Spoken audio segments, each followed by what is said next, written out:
bazı insanların iman hizmetinde çok aktif olduklarını, hatta adeta aksiyon sayesinde ayakta durduklarını ve aktif vazifeleri ellerinden alınsa her şeye küser hale geldiklerini, fakat aynı ölçüde kalp hayatına dikkat etmediklerini görüyoruz.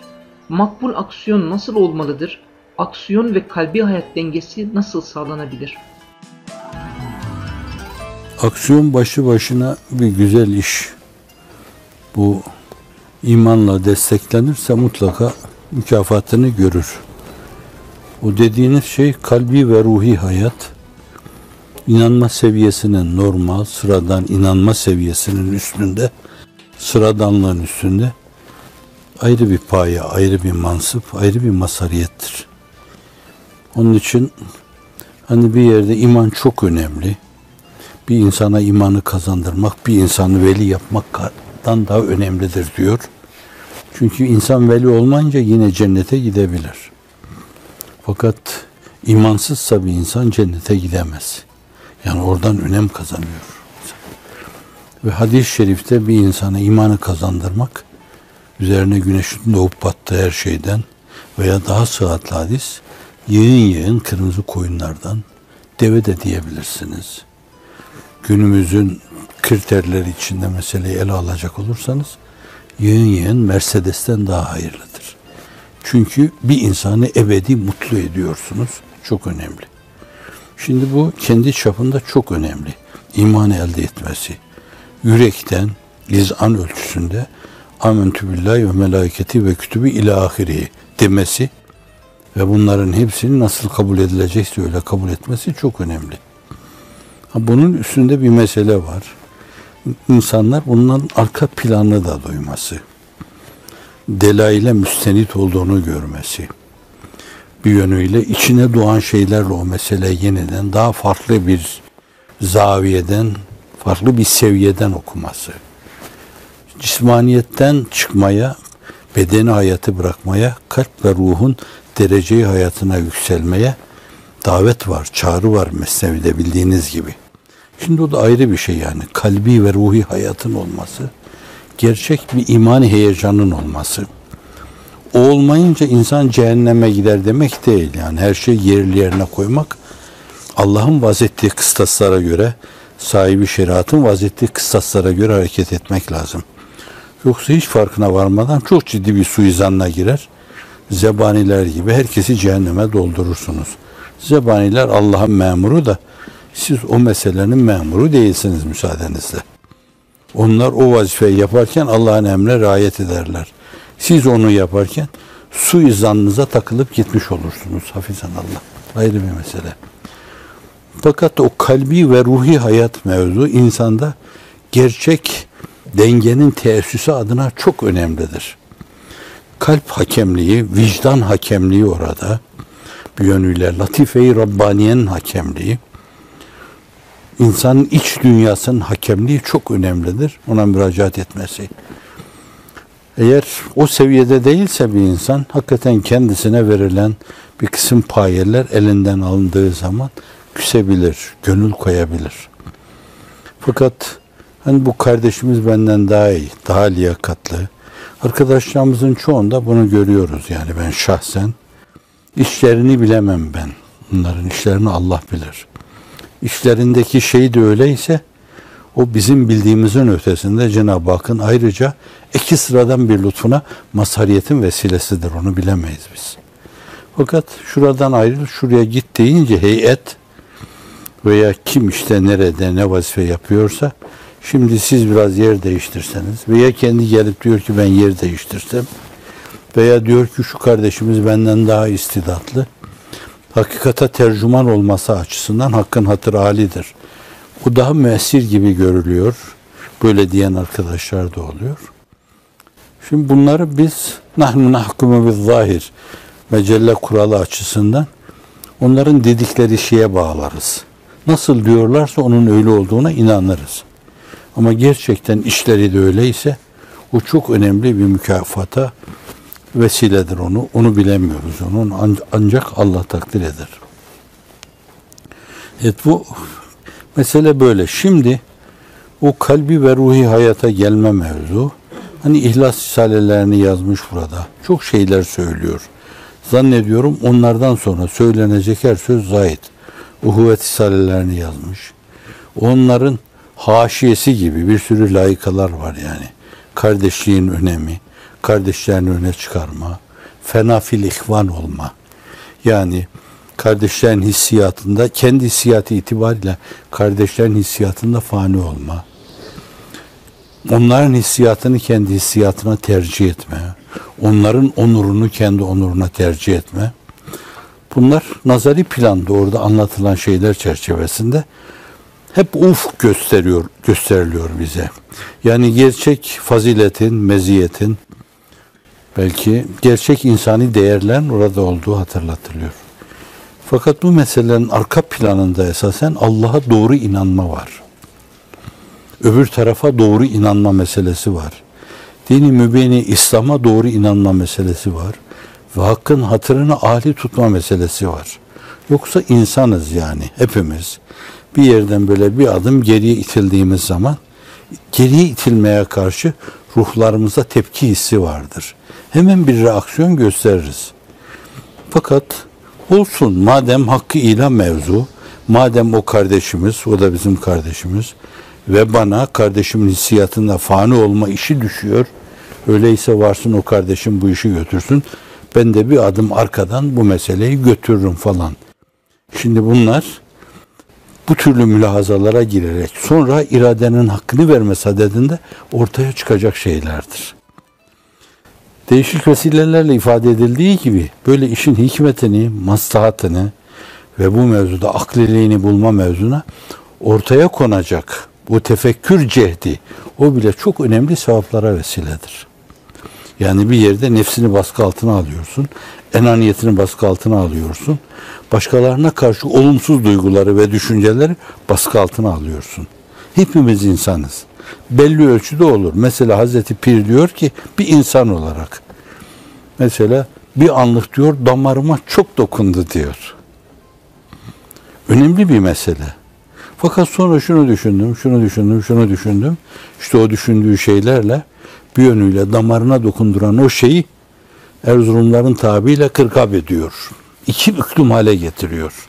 Pes ettiriyor. Şimdi bu mevzuda gösterilen o fikri cehd, o mevzuda, o düşünme ameliyesi ibadet gibi sevaptır. İnsana sevap kazandırır. Neden? Çünkü içine gelip çöreklenen, oturan o tozu dumanı siliyorsun, orada bir mümin gibi düşünüyorsun. Orada ihkaka hak ediyorsun. Kardeşinin hakkını veriyorsun. Hakkın hatırı âlidir. Belki öyle bir tavzifte seni bir adım geriye çeken insanlar isabet etmemiş olabilirler. Onu da zamana bırakırsın. Zaman o mevzuda tefsirini ortaya koyduğu zaman bir gün gelir derler ki arkadaş senin hakkında yanılmışız biz bu mevzuda. Gerçekten bu işin sahibi senmişsin meğer falan derler belki. Zamana bırakacaksın. Hatta bir şey daha diyeyim. Böyle bir zamana bırakıp o mevzuda vakti merhunu gelince bu da olur deyip o bekleme var ya, onun bile bir yönüyle saatleri, dakikaları, saniyeleri, saliseleri sana sevap kazandırır. Çünkü o süre zarfında sen yine o hissiyatı nefsaniyeni baskı altına alıyorsun.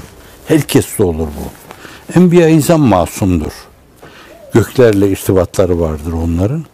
Böyle akıllarının köşesinden hafif bir şey geçiyor gibi olsa Allah ikaz eder bunları. Tatmin rüzgarları estirir. Hemen içlerinde bir itminan meydana gelir. Onlar hakkında böyle düşünme mecburiyetindeyiz. Yoksa en büyük veliler bile hissiyatın efsaniyelerine kapılabilirler. Fakat onlar hemen çarçabuk kendilerine gelir. O hissiyatın efsaniyelerini baskı altına alırlar. Orada esas önemli olan şeyi öne çıkarırlar. Hakperestliği öne çıkarırlar. Bu açıdan da belki bize düşen şey her yerde, yani bir taraftan nazari planda o İhlas Risalelerinde anlatılmak istenen şeyleri nazara vermek, Uhuvvet Risalesinde vifak ve ittifakın önemli tesirini, yani cemaate Allah'ın, vifak ve ittifaka Allah'ın vilayet lütfunu nazar itibara alarak, eğer biz aramızda böyle bir birlik tesis ettiğimizde Cenab-ı Hak benim veli kullarım diyorsa, Bunların içine yanlışlıkla giren insan bile bahtsız değildir. O bile cennete gider buyuruyorsa bence böyle bir avantajı fevt etmemek lazım. Evet, bak bunlar teemmüle, tedebbüre, tezekküre vabeste şeyler. Bunlar yapılır. İhlas risaleleri, uhuvvet risaleleri, orada akli, mantıki şeyler de var. Bir diğer taraftan da esas o mevzuda, iman mevzuunda derinleşme çok önemlidir. Yani her zaman, her meselenin belki çaresidir. En önemli reçete imandır. İmanda derinleşme, imanda izan ufunu yakalama, yakinde mertebeler kat etmek suretiyle hakkal yakine kafasını takma sürekli. Acaba ona ulaşabilir miyim? Her şeyin mahiyeti nefsül emriyesini, yani her şey neyse şayet onu olduğu gibi görebilir miyim ben? O mesele öyle görülünce فَمَاذَا بَعْدَ الْحَقِّ اِلَّا dalal. Hak'tan sonra dalalden başka bir şey yoktur. Her şeyi ayan beyan görürsün artık orada. Onu Allah'tan isteme. Yani bir taraftan o mevzuda fikir ciheti ortaya koyma, okuma, düşünme sürekli. Allah'a inanma mevzunda derinleşmeye çalışma. Bir diğer taraftan da her zaman arkadaşlarımız kitap okurken okudukları, sizin de okuduğunuz Rabbena zidna ilmen ve imanen ve yakinen ve tevekkülen ve teslimen ve ihlasen ve vefa ve sadakaten ve tefvizen ve sikaten ve etminanen ve aşkan ve iştiyakan ila likaik. Hani sırasını değiştirerek başka kelimeler araya sokarak belki bazılarını da terk ettik. Bu mevzuda sizin için önemli neyse bence sürekli Allah'tan onları isteme. Duada çok gizli bir sırrı ubudiyet vardır. Dua ile Allah'ın size lütfedeceği şeyleri başka türlü elde edemezsiniz yani. Ne olur yani her zaman böyle ellerimizi kaldırdığım zaman dese ki Allah'ım menhiyata karşı bize öyle bir tavır ihsan eyle ki onun en küçüğünü bile irtikab etmektense cehenneme gitme arzusu içimizde olsun. Aman ya Rabbi. Kasti veyahut da nisyana bağlı hata, amd. Hatanın en küçüğü Allah'ım sana karşı büyük bir terbiyesizliktir. Ne olur bizi o mevzuda öyle bir duruş ver ki böyle dimdik duralım. Hataya hiç girmeyelim. Nisyana hiç girmeyelim. Sehve hiç girmeyelim. Senin karşında sana layık bir kul olmanın keyfiyeti neyse şayet bizi onunla serfiraz kıl. Allah'ım içimizde öyle bir ibadet-ü taat, öyle bir marifet, öyle bir aşkı iştiyak ateşi yak ki veya meşalesi tutuştur ki her şeyi ayan beyan, net, bütün çizgileriyle görelim. Ve bunu bize daima lütfeyle. Bizim için en önemliyse ellerimizi her açışımızda bunlar isteyelim. Allah'ım seni anlatma, namı celili Muhammedi sallallahu aleyhi ve sellem dünyanın dört bir yanında şehbalaşması istikametinde gayretimizi İslam ihlasa mukarin olarak yapmaya muvaffak kıl. Allah'ım bu mevzuda kalbimizi ıslah eyle, sözlerimize tesir ihsan eyle ve başkalarına müessir olmaya bizi muvaffak kıl. Allah'ım bizi sensiz etme Allah'ım. Yani en önemli şeyler neyse sıralayalım bunları. İster menhiyata karşı koyma, ister ibadetü taatta ciddi, paçayı sıvama, teşmirde bulunma bir yönüyle, ister ehli dalaletten gelecek mukavemetler karşısında dayanıklı olma, dişini sıkıp sabretme, isterse belli bir zamana merhun olan hadiseler karşısında vakti merhununa kadar o mevzuda aktif sabırla bekleme, bütün bunları Allah'tan isteme çok önemli şeylerdir. O Allah'ım bize kendi aramızda vifak ve ittifak ihsan eyle. Allahümme ecme şemlena ümmete Muhammedin la siyyema şemle ihvani, ehavati, estikayı, sadayiki, ahbabi, ahibbayi külliha fi kulli enhayl alem. İsmen de söyleyebilirsiniz. Şunu. Allah'ım öyle bir birliğe ulaştır ki melekler kıpta etsinler. Nefsimiz olmadığı halde biz böyle bir birliği tesis edememiştik. Bunlar nasıl tesis ettiler bunu? Melekleri kıptaya sevk edecek şekilde. Şimdi böyle çok yönlü meselelerin üzerine gitmek iktiza ediyor. Yani nazari planda denenleri tekrar edip durma. Sohbeti canana getirerek hep iman mevzuunda derinleşmeye kanaat etmeme, sürekli derinleşme, daha derinleşme, daha derinleşme, daha derinleşme. 1000 metre derinleştik, 1000 daha, 1000 daha, 1000 daha, sürekli derinleşme. Kendi derinliğimizle başımızı döndürecek kadar derinleşme. Bu da meselenin bir diğer yanı. Bir diğer yanı da bunları kavlen, ağzımızla, kalbimizle Allah'tan isteme. Hususi dua makamlarını bir yönüyle sözlerin Allah'a yükseldiği rampalar diyebileceğimiz anları çok iyi değerlendirme. Teheccüd seccadelerini çok iyi değerlendirme. Eşref saatleri çok iyi değerlendirme. Cuma saatini çok iyi değerlendirme. İbadete koşma anlarını çok iyi değerlendirme. İftidah tekbire koşma anını çok iyi değerlendirme. Allah'a en yakın anları olan secde anlarını çok iyi değerlendirme. Ve bütün bunların hepsinde Allah nezdinde makbul olan, onun rızasına muvafık düşen, mardiyatına muvafık düşen hususlar nelerse onları Allah'tan isteme mevzuunda çok yönlü, çok damarları kullanarak işin üzerine gidersek zannediyorum böyle bir adım geriye git, 2 adım geriye git, 3 adım geriye git, bunlar bizi rencide etmez. Hazreti Halid bir balyoz gibi, bildiğiniz gibi Sasanilerin tepesine biniyor. Bir balyoz gibi Romalıların tepesine biniyor. Allah 2 devletin tepesine de birer balyoz gibi indiriyor. Tam bir zaferin arefesinde Hazreti Ömer tarafından azzediliyor. Ve emrinde çalıştırdığı Ebu Übeyde'nin emrinin altında bir asker gibi savaşmaya giriyor orada. Ve hiç problem yapmıyor. Hatta bir yerde bir sözünü cemaatten birisi değerlendiriyor. Arz etmişimdir. Bana çok dokunur. Hutbe irade ederken beni diyor, halife diyor, Hazreti Ömer radıyallahu anh hazretleri azzetti diyor. Bu kadar. Medine'ye gidiyorum ben de diyor. Muhammed İbni Mesleme sarığını da rivayete nazaran Mevlana Şibli'ye bakarsanız boynuna takmış. Öyle götürüyor. Azil. Bir başkomutanı. Ömer beni azzetti diyor. Orada adı belli değil. Bedevi bir Müslüman kılıcına dayanarak ayağa kalkıyor. Komutan, komutan diyor. Senin bu yaptığın şey halifeye isyandır diyor. Ömer hayattayken kimse ona isyan etmez diyor. Bu hazım çok önemlidir. Hazım. Bu sağlam bir imanın gereği, vazife ahlakının gereği, iş disiplininin gereği, dilbeste olduğun mefkurenin gereği, hakkın hatırını âli tutmanın gereğidir. Vesselam.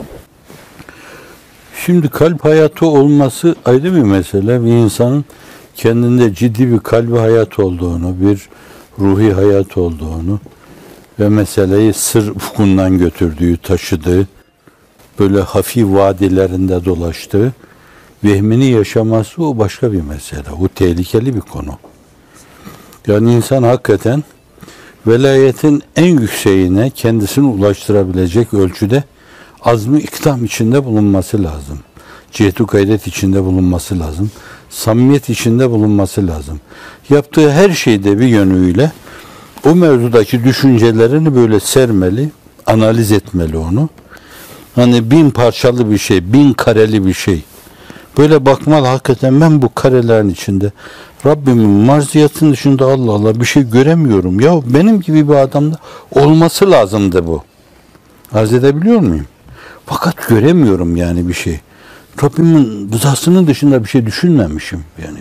Beni kaldırıp böyle bir tekme vurup çok gerilere bile atsalar yani ben bu mevzuda bir tepki falan görmüyorum. Ama yine de o haline rağmen insan demeli ki ihtimal yani bu da bir istidraç olabilir bende. Kendini bir şey bilme, bir şey olmamanın ifadesidir. Kendini hiçbir zaman bir şey bilmeyeceksin. O bazıları kendilerini bir şey bilme mevzuunda bazı emareler serpiştirilmişlerse çevrelerine onun getirisine bağlı yapmışlar onu. Yani bazı kimseler öyle bir görüntüye, öyle bir tezahürata, öyle bir tecelliye dilbeste olduğundan dolayı onu kazanmayı şahısları adına öyle bir riske girmeye tercih etmişler. Onu kazanma. Hazredebiliyor muyum yani? Hazreti Pir'in de Hazreti Abdülkadir Geylani Hazretlerinden istihraçları, Hazreti Ali'den istihraçları ben diyor yanımda 3-5 tane insan zayıf diyor böyle garip Bu insanları yanımda tutmak için o kadar bir yönüyle istersen şöyle diyebilirsin. Onların ağzına bire şekerleme vermek ihtiyacı vardı diyor yani. Yoksa hafizan Allah, onlarda esas olan da kendilerini sıfırlamaktır. Katiyen. Ama bir mütemerrit gelmiş orada. Başkalarının da kafasını bozuyor. Ne var ki diyor. O zaman da Ahmet Rifai Hazretleri gibi alacaksın bir mangal közü, dökeceksin adamın eteklerine, yakmadığını görecek orada. Adam kalkacak, tövbeler tövbesi diyecek. Demek yani burada bir hakikat varmış. Yani getirisiyle götürüsü arasında bir şeye binaen o türlü şeyler yapılmış. Bu açıdan yani çok defa hayatımızı böyle, sergüzeşte hayatımızı, maceramızı, hayat maceramızı gözden geçirdiğimizde karelerin hiçbirinde içimizi bulandıracak bir şey olmayacak burada ama fakat Allah Allah, bu da bir şey midir acaba bizim için, mekri ilahi mi? Benim hayatımda çok kareler olmaz. Hayatımın karelerinde çok karalar olması lazım. Fakat görmediğime göre bu da bir mekri ilahi galiba. Bir mekri ilahi. Kendine böyle bakmalı. Ama bu kendine böyle bakışı onu hakikaten bir veli olma veya vilayete mazhar bir topluluk içinde yerini alma, onların bir parçası olma. Şimdi bir heyet veli olunca yani hepsinde o velayetten bir esinti olur. Bir çizgi olur bu açıdan. Biz kendimizi hizmete kendine adamış, o heyet içinde, o heyetin bir parçası gibi her zaman gözden geçirerek, böyle dudaktan dudağa dolu hale getirerek, lebriz ederek liyakat peşinde koşmalıyız hep. Allah'ın izni inayetiyle. Ama hiçbir zamanda biz tam o liyakati ihraz ettik mülazasına girmemeliyiz. Çünkü girdiğiniz an orada duraklama olur. Kendini bir şey zannettiğin an orada duraklama olur. Takılır kalırsın bir yerde. Kaste ve iradeye iktiran etmemesi lazım yani fenalıkların. Onlar için de bir arınma kurnaları var. Tevbe gibi, istiğfar gibi, evbe gibi, inabe gibi. İnsan o hocalarımızın tevbede kullandıkları tabirler vardır. Hoş, ilahi eğer benim elimden, dilimden, ağzımdan, gözümden, kulağımdan vesaire azai civarihimden, hini buluğumdan bana gelinceye kadar ve bağında kelime-i küfür, fiili küfür, şirk, gıybet, buhtan, yalan, zina, fuhuş, göz, el, ayak, göz, kulak, dil, dudak, günahları her ne ki vaki ve sadir olduysa ben onların cümlesinden pişman oldum. Bir daha işlenmesin azmü cezmü kasteyledim. Şimdi böyle bir tevbe bu arınma adına çok önemli bir şeydir. Sadık kalmak lazım. Her şeye rağmen insan yine sürçebilir. Fakat kalktığında hakikaten ileriye matuf, kararlılığı adına yine aynı yeminler, vallahi, billahi, tallahi filan diyerek böyle Cenab-ı Hakk'a teveccüh eder. O tevbesinde, övbesinde, inabesinde sadakat, ümit ediyoruz onu arındırır yani. Bu herkes için söz konusu. Bir ikinci mesele de hani ister ferdi vilayet, isterse cemaat vilayeti mevzu, biraz şartlar, biraz konjonktür, biraz zaman, biraz dehrin hadiseleri bu mevzuda meseleye farklı bakmaya bizi zorluyor biraz. Hazreti Pir de öyle bakmış. Mesela takvayı tarif ederken bugüne kadar yapılan takva tarifi içinde değil onun yaptığı takva tarifi. Ne usulü din ulemasının ne de sofilerin takva tarifine uymuyor. Diyor ki bu kadar ağır şartlar altında o takvayı yaşamak çok zor. Farzları yapar bir insan kebairden içtinab ederse takva dairesi içine girmiş olur diyor. Mesela bir böyle bir şey demek ki zaman, konjonktür, ahval, derin hadiseleri bazı meseleleri öyle zor hale getiriyor ki belvaya am topuklara vurmayı aşıyor bu defa, dizlere vuruyor. Hani sokaklarda gezerken çamur, namaza gittiğiniz zaman mahfu olan kısmı var yani. Ne yapalım? Elde değil yani. Sıçradı işte. İşte o sıçradıyla namaz kılacaksın. O necaset mani değil. Belvay amde. Umumu bela bu. Umumu bela. Ama bir dönemde oluyor ki veya bir konum oluyor ki veya bir yerde vazife oluyor ki o vazifenin getirisine bağlı işleri götürüyorsun sen orada. Dizine vuruyor belvay amme, beline vuruyor. Beline kadar geliyor yani burada. Bana nice arkadaşlar gözyaşlarıyla hallerini arz ediyorlar. Bele vuruyor diyorlar. Hani belden aşağı vurma var ya, vuruyor oraya kadar. Şimdi böyle bir zamanda siz o takvayı etem, o ihlası etem mi tamamıyla korumanız çok zor. Yine Hazreti Pir diyor ki, ben talebelerim için dua ettiğim zamanda Sadık'ın tabirini kullanıyordum.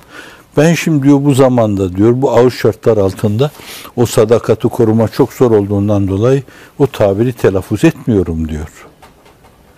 Şimdi ezbere konuşmuyorum ben burada. Yani diyorum ki yönüyle bu ağır şartlar altında dünyanın değişik yerlerinde yani niye sadece İhvani demiyorsun. İhvani, ehavatı, estikayı, sadaiki, ahbabi, ahibbai diyorsun bunlar yani. Dostlarımız, taraflarımız, muhiplerimiz, sempatizanlarımız bu dönemde herkes durması gerekli olan yerde hiç sarsılmadan, eğilmeden dimdik durması çok zordur. Ve siz onların konumlarını nazara itibara alacaksınız. Bu açıdan da cephede nöbet tutuyor gibi bazen kim bilir belki o türlü insanların bir saati bir sene ibadete mukabil gelebilir. Bir dakika şehitlik gibi şeyler onları evliya mertebesine yükseltebilir. Şimdi önemli olan yani o meselenin biraz evvel de bahsettim getirisine bakmak lazım. Samimi olmak lazım. Vicdanı konuşturmak lazım. Bergson mülazasıyla bütün meseleleri o entüisyona bağlamak lazım. Vesselam. Udren minkum ve affen minallahi teala. Rabbena gfir lana zunubena ve israfena fi emrina ve sebbit akdamena ve ansurna alel kavmil kafirin ve ansurna ala adaina kainen men kan. Rabbena gfir lana zunubena ve keffir anna seyyiatina ve tevaffena ma'al ebrar. ربنا وآتنا ما وعدتنا على رسلك ولا تخزنا يوم القيامة إنك لا تخلف الميعاد وصل وسلم وبارك على سيدنا محمد وعلى آله وصحبه وسلم